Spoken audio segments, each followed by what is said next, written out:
보실 말씀은 요한복음 1장 19절에서 34절까지 말씀 보겠습니다. 유대인들이 예루살렘에서 제사장들과 레위인들을 요한에게 보내어 네가 누구냐 물을 때에 요한의 증언이 이러하니라. 요한이 드러내어 말하고 숨기지 아니하니 드러내어 하는 말이 나는 그리스도가 아니라 한대. 또 묻되 그러면 누구냐 네가 엘리야냐 이르되 나는 아니라. 또 묻되 네가 그 선지자냐 대답하되 아니라. 또 말하되 누구냐 우리를 보낸 이들에게 대답하게 하라. 너는 내게 대하여 무엇이라 하느냐. 이르되 나는 선지자 이사야의 말과 같이 주의 길을 곧게 하라고 광야에서 외치는 자의 소리로라 하니라. 그들은 바리새인들이 보낸 자라. 또 물어 이르되 내가 만일 그리스도도 아니요 엘리야도 아니요 그 선지자도 아닐진데 어찌하여 세례를 베푸느냐. 요한이 대답하되 나는 물로 세례를 베풀거니와 너희 가운데 너희가 알지 못하는 한 사람이 섰으니 곧 내 뒤에 오시는 그이라 나는 그의 신발끈을 풀기도 감당하지 못하겠노라 하더라. 이 일은 요한이 세례 베풀던 곳 요단강 건너편 베다니에서 일어난 일이니라. 이튿날 요한이 예수께서 자기에게 나오신 보고 이르되 보라 세상 죄를 지고 가는 하나님의 어린 양 이로다. 내가 전에 말하기를 내 뒤에 오는 사람이 있는데 나보다 앞선 것은 그가 나보다 먼저 계심이라 한 것이 이 사람을 가리킴이라. 나도 그를 알지 못하였으나 내가 와서 물로 세례를 베푸는 것은 그를 이스라엘에 나타내려 함이라 하니라. 요한이 또 증언하여 이르되 내가 봄에 성령이 비둘기같이 하늘로부터 내려와서 그의 위에 머물렀더라. 나도 그를 알지 못하였으나 나를 보내어 물로 세례를 베풀라 하신 그이가 나에게 말씀하시되 성령이 내려서 누구 위에든지 머무는 것을 보거든 그가 곧 성령으로 세례를 베푸는 이인 줄 알라 하셨기에 내가 보고 그가 하나님의 아들이심을 증언하였노라 하니라. 아멘. 예, 별로 안 춥죠? 보일러를 끄시면 어떨까 싶으네요. 어제는 그 결혼식 때문에 여의도 지역을 지나갈 수밖에 없어서 가는 도중에 막 함성 소리가 들려서 통과됐다고 그래서 막 승리에 막 찬가를 외치는 사람도 있고 오늘 아침에 보니까 뉴스에서 보니까 승리 축하 뭐 이런 문건도 보고 1차적으로 우리가 탄핵이 통과됐습니다만은 개인적으로는 참 그 마음이 편치 않아요. 어떻게 이 나라가 이렇게 됐을까 싶은 마음도 들고 무엇을 위한 승리인가 라는 생각도 들고 목회자로서 함께 또 짊어져야 할 무게감도 있고 정치 지도자들로서 또 감당해야 할 또 헤쳐나가야 될 많은 무게감이 있기 때문에 막연히 우리에게 승리에 도취되는 것은 아니다 싶습니다. 부탁드리기는 당분간은 저도 강단에서 정치 얘기는 안 하려고 하고 여러분도 사석에서나 식사하실 때 가급적 정치 얘기를 피해 주시면 감사하겠습니다. 왜냐하면 힘들어요. 마음이 무거워지고 오히려 우리가 하나님의 나라를 어떻게 세워야 할까 그리고 또 어떻게 하면 좀 더 이 나라를 위해서 일을 할까 좀 건설적인 얘기들을 하시면 좋겠고 서로 이 일은 집안에서도 하시면 안 되는 부분이 있습니다. 부부들끼리도 싸우기 때문에 어쨌거나 정치 얘기는 가급적 교회에서 하지 않았으면 좋겠다 이런 생각을 드리고요. 이 시대에 우리 그리스도인들로서 무엇보다 필요한 것이 지혜라고 하는 생각이 듭니다. 지혜라고 하는 거는 구약에 보면은 조금만 올려주세요. 이게 이제 분별이라고 하는 단어로 해석이 돼요. 예를 들어 전도서를 보시게 되면은 7장 13절 14절에 이런 표현이 있죠. 여러분들 한번 읽어볼까요? 자 시작. 형통한 날에는 기뻐하고 공고한 날에는 되돌아보아라. 우리 인생살이가 형통과 공고가 반복이 된다는 얘기입니다. 나라도 그렇고 여러분 개인 인생도 마찬가지잖아요. 형통할 때가 있고 공고한 날이 있는데 지금 우리나라적으로는 공고한 날입니다. 그러니까 공고한 날에는 뭐 하라고요? 되돌아보아야 돼요. 그러니까 하나님의 섭리가 뭔지 의도가 뭔지 그 다음에 본질이 뭔지를 찾는 그것이 분별력이고 그것을 지혜라 이렇게 얘기하는 것이죠.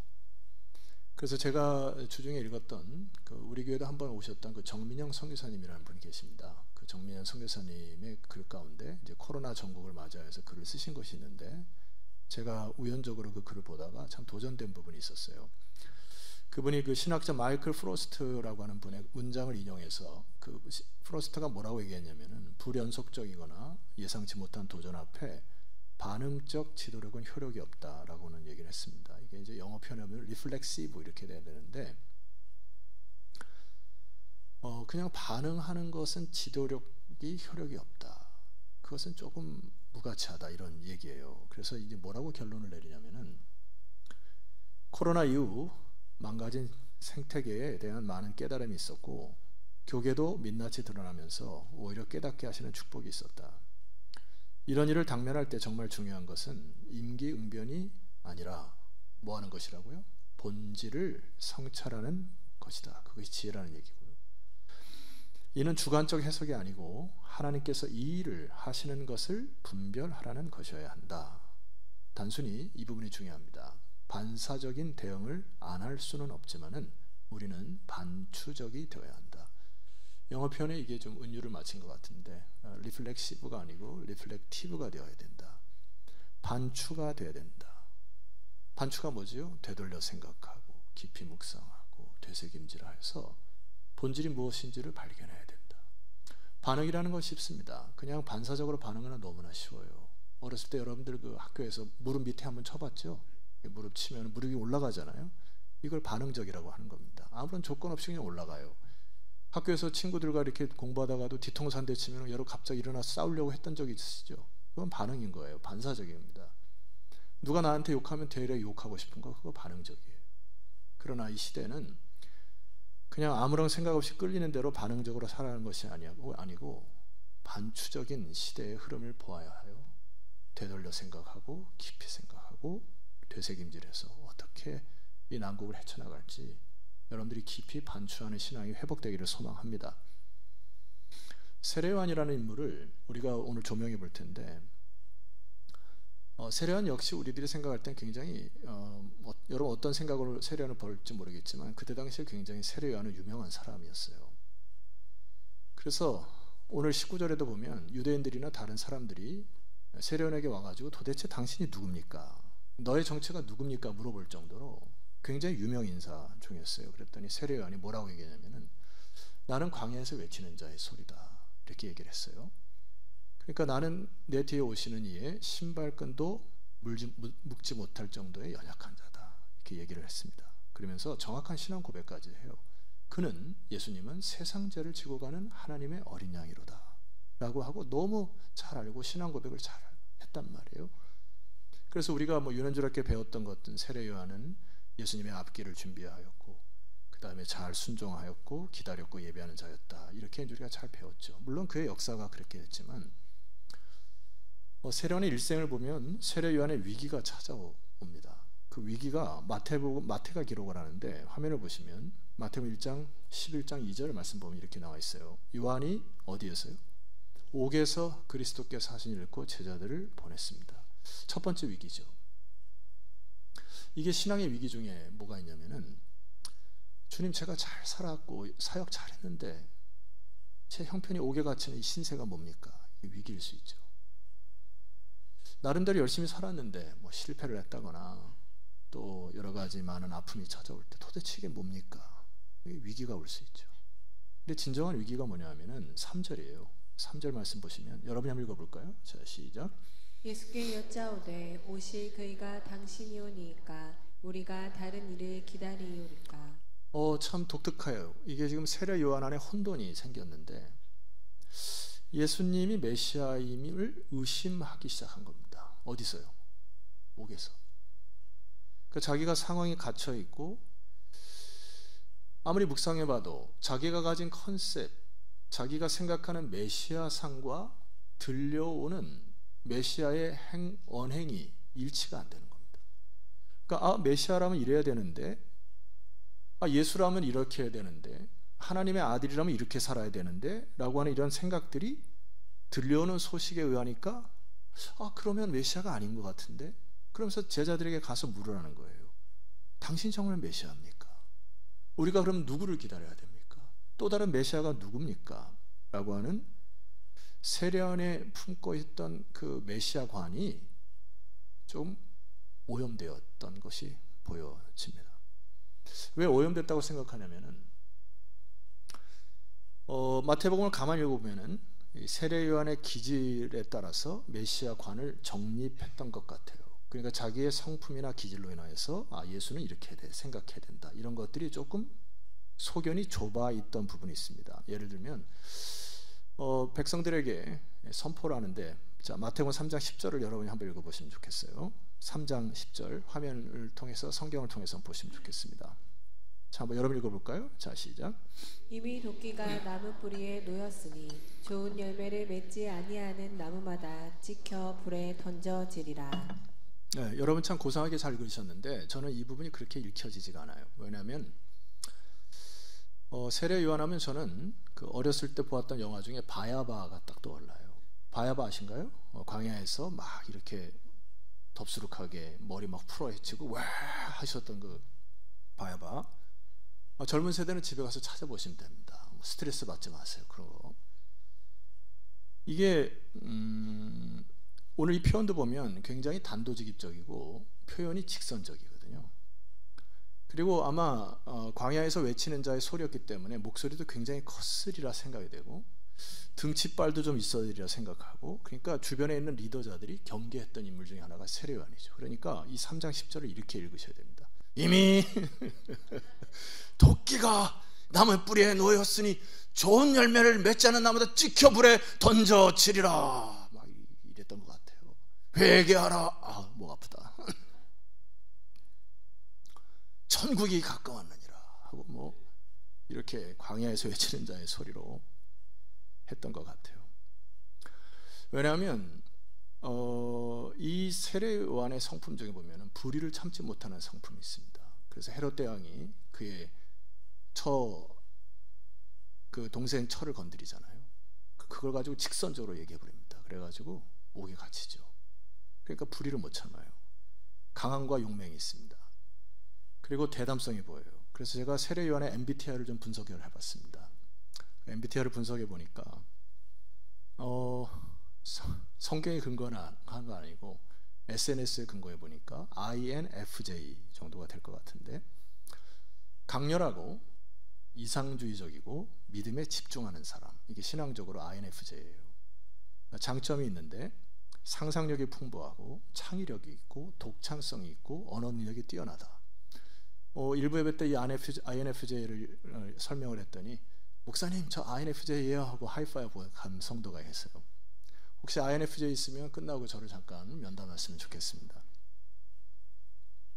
단점이 있는데 매우 비현실적이고 무표정하고 내 안에 우울이 있다 뭐 이런 거. 대인관계가 좁은 편 맞죠? 세례 요한의 대인관계가 좁았을 것 같아요. 굉장히 고든 사람이고 강함이기 때문에. 그래서 세례 요한이 예수님을 기다리고 메시아관이 자기가 본 메시아관에 묶여 있다는 말입니다. 메시아는 이래야 된다. 자기의 좁은 시야로 메시아의 그 깊은 것들을 잘 못 봤던 것 같아요. 그래서 여러분 3장 11절 말씀 보니까 굉장히 표현이 강합니다. 보세요. 나는 너희를 회개하게 하기 위하여 물로 세례요한처럼 안 할게요. 목 아프니까. 물로 세례를 베풀거니와 내 뒤에 오시는 이는 나보다 능력이 많으시니 하면서 그 다음 뭐라고 할 거예요? 너희들 이제 다 죽었어 뭐 이런 거예요. 주님 오시기만 오셔봐라. 너네들 이제 끝났어 뭐 이런 것 같아요. 하반절 나는 그의 신을 들기도 감당하지 못하겠노라. 그는 성령과 불로 너에게 세례를 베푸실 것이다. 그래서 세례요한이 불이라는 얘기를 자주 하거든요. 12절 이것은 손에 키를 들고 자기의 타작마당을 정하게 하사 알곡은 모아 곡간에 들이고 쭉정이는 꺼지지 않은 불에 태워버리시리라. 막 이렇게 뭐 불의 사자처럼 막 설교를 했던 것 같습니다. 근데 오늘 옥에 갇힌 요한의 질문의 의도가 뭐예요? 당신을 기다리겠습니까? 오실 그이가 당신입니까? 라고 하는 질문의 의도가 뭡니까? 이런 거예요. 제가 적었어요. 주여 정말 당신이 메시아 맞습니까? 지금 시국이 급하고 그토록 오랫동안 기다렸던 우리나라의 회복과 이스라엘의 회복과 체제의 안녕이 시급한 것이 보이지 않습니까? 어서 빨리 이스라엘 나라를 전체를 구원하시든지 그 새로운 나라의 준비를 하고 있어야 할 거 아닙니까? 도대체 지금 무엇을 하고 있습니까, 주님? 정의가 있으면 왜 내가 감옥에 사로잡혀 있어야 됩니까? 이것이 주의 뜻입니까? 무엇이 잘못 돌아가고 있어요, 주님? 당신 정말 메시아입니까? 라는 질문이에요. 자, 여러분, 우리는 저마다의 기질을 갖고 있습니다. 그리고 하나님의 나라도 자기 방식대로 보아요. 맞죠? 우리는 하나님의 나라라고 하는 것을 다 이해를 못합니다. 예수 그리스도 이름이라고 하는 것도 제가 요한계시록에 설명을 드렸지만 그리스도가 우리가 그 앞에 설 때 그 그리스도의 이름의 풍성함에 우리는 완전히 압도될 것이에요. 근데 우리의 좁은 시견이 있어요. 그것이 다인 줄 아는 착각이 있습니다. 이게 세례요한의 착각이었다는 얘기예요. 우리가 자신에게 질문해야 될 것이 있습니다. 여러분이 가지고 있는 메시아상은 무엇이냐 말입니다. 이 땅에 도래한 하나님의 나라는 어떻게 해야 하나님의 나라가 정의가 된단 말입니까? 여러분에게 질문하셔야 돼요. 하나님이 정말 살아계시다고 한다면 우리 한국은 어떻게 해야 맞습니까? 이 땅에 정의와 공의가 있어야 되는데 이 나라에 웬 부조리가 이러도 많습니까? 정치가들은 지옥이래 자꾸. 감옥을 가더라도 아주 무슨 개선 장군처럼 감옥을 들어가면서도 막 승리의 찬가를 외치면서 들어가는 이 사회가 맞습니까? 왜 죄를 짓고도 사람들이 저렇게 뻔뻔스럽고 잘 삽니까? 여러분들이 생각하는 교회는 무엇입니까? 교회는 어때야 된다고 생각을 해요? 나는 주를 믿고 있는데 내 인생이 왜 이렇게 퍽퍽합니까? 왜 인생이 이렇게 꼬여있는 부분이 있습니까? 여러분, 세례요한처럼 처음에 그냥 반응하시는 신앙이 되어서는 안 된다는 얘기입니다. 끌리는 대로 생각하고 내가 생각한 대로 말을 해버리고 다른 사람들 고치려고 코칭하고 하는 거 잠깐 멈추셔야 합니다. 지혜가 뭐죠? 분별입니다.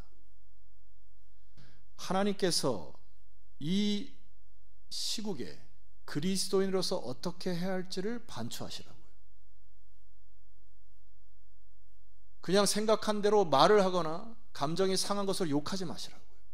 그건 누구나 하는 일입니다. 가정에 문제가 있습니까? 반응하지 마시라고요. 반추하시라고요. 관계에 힘듦이 있습니까? 그냥 무턱대고 반응하지 마시라고요. 주님 앞에서 반추하시라고요. 인생을 뒤돌아보니까 몸이 좀 아파야 내 인생을 다시 흔들어 하나님께서 흔드시는 걸 보고 인생의 길을 정립할 때가 많지 않습니까? 뭔가 흔들리고 상황이 악화될 때 우리는 다시 제정신을 차리고 나의 길이 맞는지를 하나님 앞에 반추하는 것, 그것이 축복이란 말이에요. 선교사님의 글 가운데 마지막에 결론이 이렇게 짓습니다. 우리가 이 시대에 해야 할 일은 더블 리스닝이다. 이중경청이라고 주장을 했는데 이분의 얘기는 우리가 먼저 말씀의 텍스트를 들어야 하고 말씀에서 뭐라 말씀하는지 얘기를 하고 그 다음에 컨텍스트, 상황을 다스릴 수 있는 지혜가 있어야 된다 얘기합니다. 글을 제가 한번 올려드릴게요. 상황에 휘둘려 본질을 놓치기보다 상황을 초월하는 불변의 말씀으로 변화하는 상황을 진단하고 처방하는 것이 우리의 과제이다. 뭐라고요? 상황에 휘둘려서 본질을 놓치기보다는 상황을 초월하는 불변의 말씀으로 변화하는 상황을 진단하고 처방하는 것이 우리 시대의 과제, 그리스도인의 과제라는 생각이 드는 것이에요.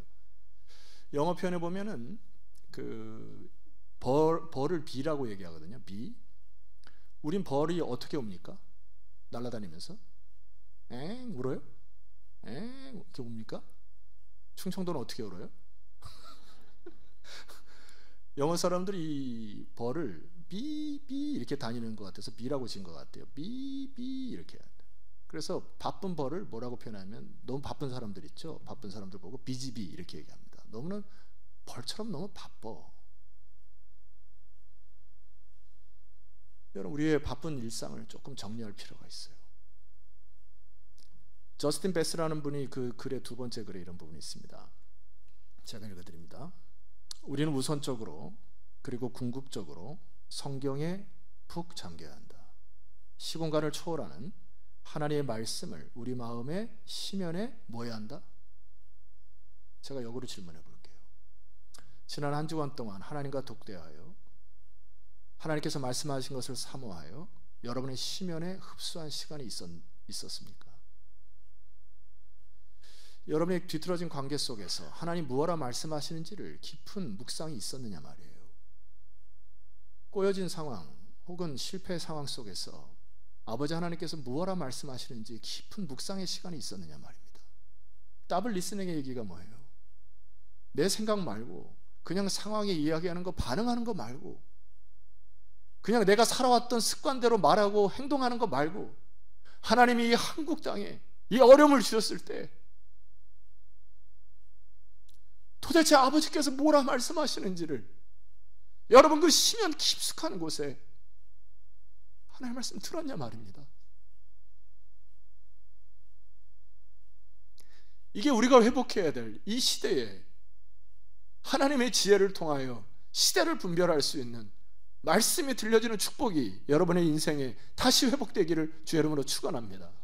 나라를 위해서 기도하면서 그 부분을 회복하셔야 돼요. 자, 그 다음에 두 번째 리스닝이 뭐예요?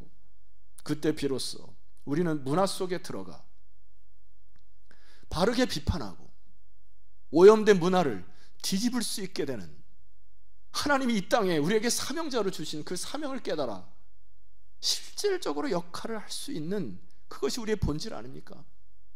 그리스도인의 본질이 그거 아니에요? 주님이 세례 요한에게 제자들을 통하여서 질문을 하실 때 답변을 하시거든요. 그들의 제자들에게 답변해서 세례 요한에게 말씀을 하시는 장면이 마태복음 11장 4절에 등장합니다. 이 부분을 세례 요한이 반추했을 거예요. 묵상했을 것입니다. 보실까요? 11장 4절에 예수께서 대답하여 이르시되 너희가 가서 듣고 보는 것을 요한에게 알려라 하면서 이렇게 얘기하십니다. 우리 5절 같이 한번 선포하면 좋겠네요. 자, 시작. 맹인이 보며 못 걷는 사람이 걸으며 나병 환자가 깨끗함을 받으며 못 듣는 자가 들으며 죽은 자가 살아나며 가난한 자에게 복음이 전파된다 하라. 주님의 답변이 뭐죠? 내가 너를 당장 옥에서 꺼내겠다 말씀 안 하셨습니다. 그리고 이사야의 부조리를 내가 바로 잡아 강한 힘으로 누르겠다 말씀 안 하셨습니다. 이사야의 말씀을 들어서 주님은 하나님의 나라에 대한 부분, 그리고 자기가 메시아로 왔다는 부분을 정확히 얘기하세요. 그러면서 5절 말씀을 다시 보시면 제가 하나씩 읽어드리겠습니다. 내가 이 땅에 메시아로 온 이유는 맹인을 보게 하기 위함이다. 눈을 뜨는 것만 목적입니까? 아니잖아요. 보이지 않는 하나님의 나라를 보게 하러 내가 이 땅에 왔노라. 보이지 않는 세계를 바라봄으로 소망 가운데 살게 하기 위해 내가 이 땅에 왔노라. 이 말씀 아닙니까? 못 걷는 사람이 걷는다. 제대로 길을 알지 못하고 목적을 알지 못하는 수많은 사람들이 지옥의 길로 가는데 내가 그들에게 내가 길이요 진리요 생명임을 가르쳐 못 걷는 자들이 다시 걸어 진리의 길을 걸어가도록 내가 이 세상에 왔노라. 나병 환자가 깨끗함을 받는다는 게 무슨 말이에요? 그때 당시에 나병 환자는 온몸에 병이 들어 다른 사람들에게 저주를 받았다고 저주된 인생입니다. 그 저주를 풀러 내가 이 세상에 왔노라. 못 듣는 자가 듣는다는 말은 무슨 말이에요? 이 세상에 자기가 좋아하는 소리, 성공의 소리, 번영의 소리만 자꾸 들어 사는데 하나님의 세미한 음성을 듣고 하나님의 복된 소리가 무엇인지 너희들의 막힌 길을 뚫어 내가 너희 귀에 진정한 하나님의 축복을 전하러 이 세상에 왔노라. 못 깨닫느냐? 내가 와서 죽은 자를 다시 일으키는 역사는 너희들이 죄로 죽어가는 모든 세상 속에서 이제 너희들의 허물과 죄로 죽었던 너희를 다시 살려 부활의 아침을 주러 내가 이 세상에 왔노라. 여러분, 복음이 뭐예요? 마지막에 주님 뭐라고 얘기하십니까? 가난한 자에게 복음이 전파된다. 보세요, 여러분. 가난한 자가 부자가 될 것이다. 복음 아닙니다. 가난한 자가 비록 힘들고 어려울지라도 예수님 한 분만으로 만족하고 기쁨과 평강 가운데 살아가는 그 나라, 내가 메시아로 이 땅에 왔노라. 세례 요한은 예수님의 말씀을 반추하고 곱씹고 곱씹었을 것입니다. 주님의 이 말씀 무슨 말씀이에요? 이 모든 일이 일어나는 것을 가만히 묵상해 보아라. 예전에 이 일이 일어난 것을 너희들이 보았느냐? 요한아, 그 전에 어느 선지자가 와서 이 일이 일어난 것을 보았니? 이 일은 너희들이 처음 겪는 일 아니냐? 내가 하는 이 일들이 인간이 하는 일이냐? 메시아가 하는 일이냐? 메시아가 아니라면 이 일을 할 수 있느냐? 지금 너희 앞에 펼쳐진 일들을 보아라. 서울반석의 성도님들, 2000년 동안 하나님께서 교회를 세워가시는 하나님의 역사를 보셔야죠. 주님께서 이 땅에 오셔서 행했던 모든 것들을 보셔야죠. 주님이 누구신지를, 왜 이 땅에 오셨는지를, 근본적인 죄의 문제를 해결하기 위해 이 땅에 오셨고, 절망과 죽음으로 빠져가는 자를 위하여 다시 살려내시기 위해서 이 땅에 오신 주 예수 그리스도가 여러분의 구세주 아니십니까? 그것을 선포하는 것이 대림절이죠. 구약에 예언된 메시아를 주목하여 보라고 보고 들으라고 하는 것입니다. 여러분, 이사야 61장을 선포합니다. 주 여호와의 영이 내게 내리셨으니, 구약의 선지자의 메시지죠. 이는 여호와께서 내게 기름을 부으사, 거의 동일합니다. 가난한 자에게 아름다운 소식을 전하러 메시아가 오실 것이다. 마음이 상한 자를 고치고 포로된 자에게 자유를 주고 갇힌 자에게 노임을 선포하는 주 예수 그리스도의 사역이다. 성도 여러분, 하나님께 예배드리는 이 순간에 이 치유의 역사가 있기를 소망합니다. 나의 마음이 상한 곳에 치유해달라고 기도하셔야 돼요. 묶였던 관계들이 풀어달라고 기도하셔야 합니다. 포로된 내 마음이 진정한 자유를 얻을 수 있도록 기도하셔야 합니다. 뭔가 갇혀있는 상황 속에서 기쁨이 사라진 것들을 솔직히 주 앞에 내려놓고, 하나님, 내 이 갇힌 곳에서 노임을 달라고 하나님께 기도하실 때 주께서 그 사역을 여러분에게 부으실 은혜를 사모하시는 예배 시간이 되기를 소망합니다. 주님의 말씀이 세례 요한을 살린 거예요. 그 말씀을 묵상하고 반추하고 되새김질함으로 세례 요한이 다시 자기 자리를 찾았다고 저는 확신합니다.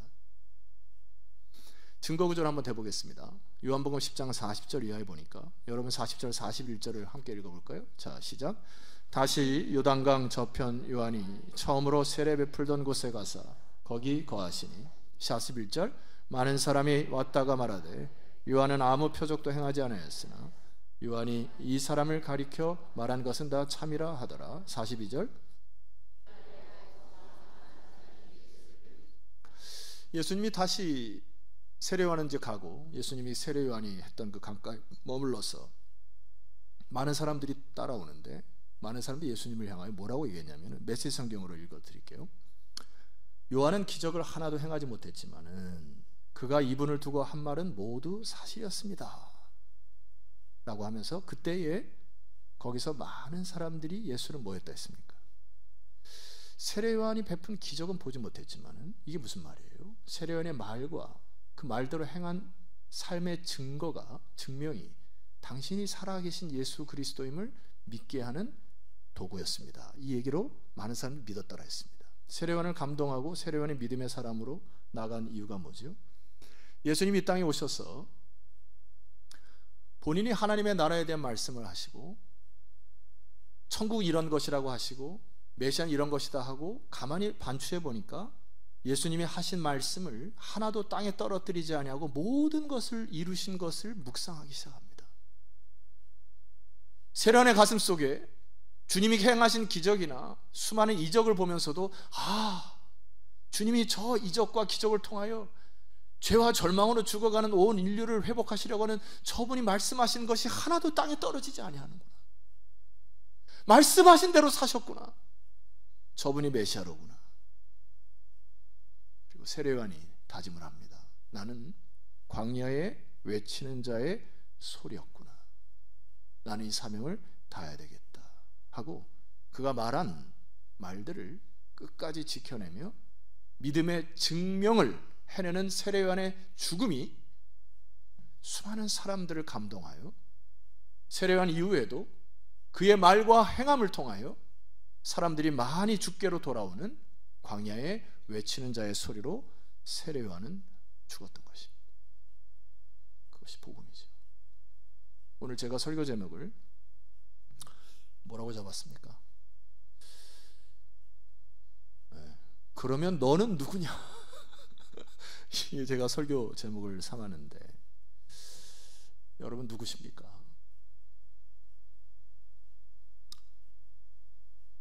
여러분 이 세상에 살아가는 누구시냐고요.